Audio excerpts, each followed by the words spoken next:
May bagong journey na naman para kay Teddy Ravenna matapos ang ilang taong pamamalagi sa Japan B-League ay susubukan naman niya ang kanyang galing sa Europa.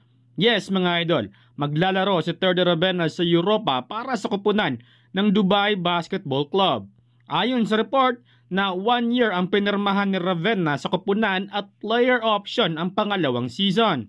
Ang BC Dubai ay maging bahagi ng Admiral Bet ABA League. Makaharap nila ang mga bansa na bahagi ng Yugoslavia. Si Teddy Ravenna ang pangatlong Pinoy player na maglalaro sa Europa.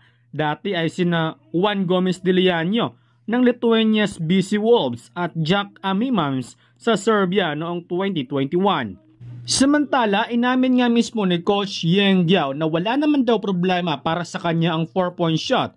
Yun nga lang ay tila ba nabastusan umano siya sa ginawa ng pamunuan ng PBA.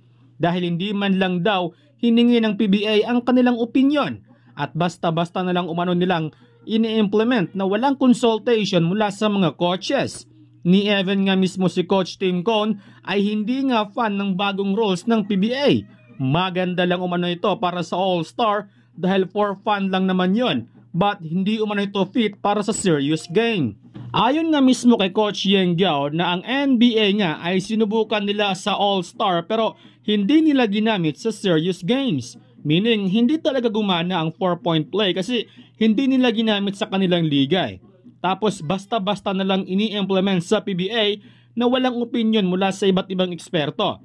Pero still, inamin ni Coach Yeng na wala silang magawa dahil nandyan na yan. Tulad noong height limit na sinubukan ng PBA, walang konsulta sa kanila pero hindi gumana. Samantala, matapos matrade ng Barangay Ginebra papuntang Terra Firma sina Stanley Pringle at Christian Standhardinger, ay posible nga manong hindi na magtatagal pa sa PBA ang dalawang player na ito. Ayon sa report, na aalis na umano sa PBA si Christian Standhardinger matapos ang kanyang kontrata at magre-retiro na rin umano itong si Stanley Pringle pagtapos na rin ang kanyang kontrata. Ayon sa source na disappointed umano sila sa pag-trade sa kanila ng Ginebra. Pero ayon kay Sir Homer Sison, ang dahilan kung bakit hindi magtatagal sa Terra Firma sina Christian Standhardinger at Pringle ay dahil sa bayad. Marami kasi mga pakulo ang Ginebra kaysa Terra Firma.